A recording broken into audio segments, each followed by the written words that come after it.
Ang first overall pick ng Season 48 draft ay si Stephen Holt ng Terra Firma Jeep.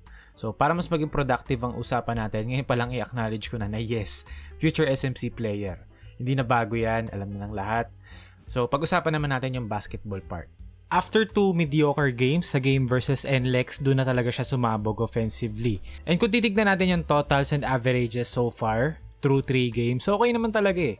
Sa unang 3 laro niya, he played roughly 37 minutes a game in which he scored 13 points, grabbed 6.3 rebounds, dished 5.3 assists, and stole the ball 1.7 times per game. Though sa shooting splits, dun na medyo talaga nagkatalo. 39.4% lang from the field and 18.2% lang sa tres. Pero if titignan natin sa mga clips na to, yung mga tira niya may linya eh. And pwede natin ibigay yung benefit of the doubt na maalat lang talaga sa first 3 games niya. Like, kailan ka sasablay ng mga layup na ganito.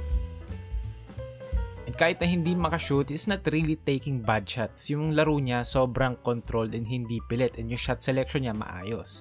And I think isa yun sa mga factors kung bakit yung numbers niya ay hindi nare-reflect yung decent performance niya so far. In my opinion. Makita natin dito, swing to Holt. Instead na ipilit niya yung offense, nakita niya yung import nila may advantage.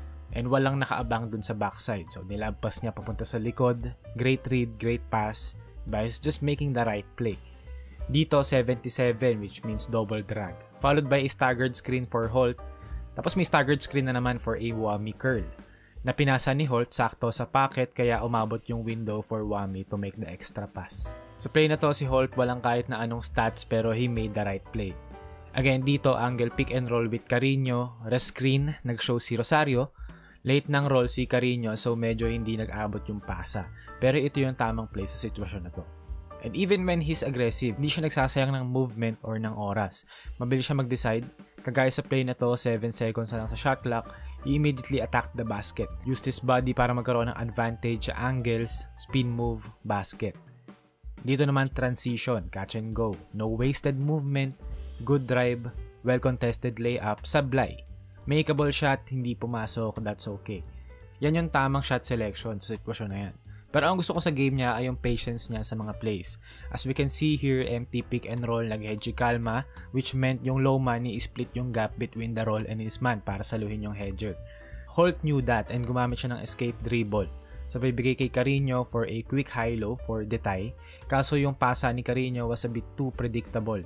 Pero right play yung ginawa ni Holt dito sa play na to. Again, walang stats pero tama yung play na ginawa niya. Dito naman, since alam niya na may hedge, gumamit siya ng crossover para atakihin si Arvin Tolentino na temporarily out of position. So open lane yung gitna, floater. Sa play naman na to, weave. Late si Carino, so kaysa ipilit ni Holt yung opensa, inantay niya si Carino using a size-up dribble. Na-recognize ni Holt na may mag-hedge, si Kalma. So kagaya kanina, gumamit siya ng escape dribble para mabasa yung court for a split second. Nakita niya na nag-split si Carino, pinasa niya sa gitna, 2 points. Dito, weave ulit. Sakto na yung screen, so Northport was forced to switch. Now it's Flores against Holt. Nag-triple switch ang Northport sa weak side para alisin si Monson kay Detay, pero as usual, naligaw si Monson, so nalibre si Kahilig sa taas. And again, si Holt, he made the correct play. 0 stats sa possession na to, pero tama yung play na ginawa niya. Sa play naman na to, transition, angle pick and roll. So instead of a hedge, drop coverage naman ang ginawa ng kalaban. Holt knew that, so nag-probe siya using a hang dribble para mabasa yung court for a split second if ever na merong pocket pass or mag-help ba yung strong side para open yung corner. Pero sa play na to, si Joyce, nag-drop lang siya and libre yung short stab na kinuha ni Holt. Right play. And let's be honest here, anong expect natin sa rookie na tinatay mag-fit in sa team and system na laging hinehedge ng kalaban? Of course, he's going to make the right play. For Holt, ito yung kaso na we shouldn't be overreacting too much. Yung stats minsan, hindi yan yung tamang reflection kung ano yung nangyayari sa court. Yung mga paint touch naman ni Holt or pag fast break siya yung nagli-lead, usually hindi naman laging may stats na kasama yan. Though yes, poor shooting, pero ganun talaga meron talaga mga bad shooting stretches and yung shot selection naman niya maayos, hindi lang nahuhulog so far. Actually, mas gusto ko pa nga na tinatry niyang gawin yung tamang play instead na magbida-bida siya. And defensively nga, to be honest, I think andun pa yung totoong potential niya. Sa ilang games niya so far sa PBA, despite not being an on-ball defender, mostly nasa help side siya. Grabe yung numbers niya sa steals and yung effort niya to save possessions para sa team niya. So ayun, in conclusion, feeling ko kaya ganito yung reaction ng mga tao kasi wala naman talagang source of information, especially sa mga draft prospects sa PBA.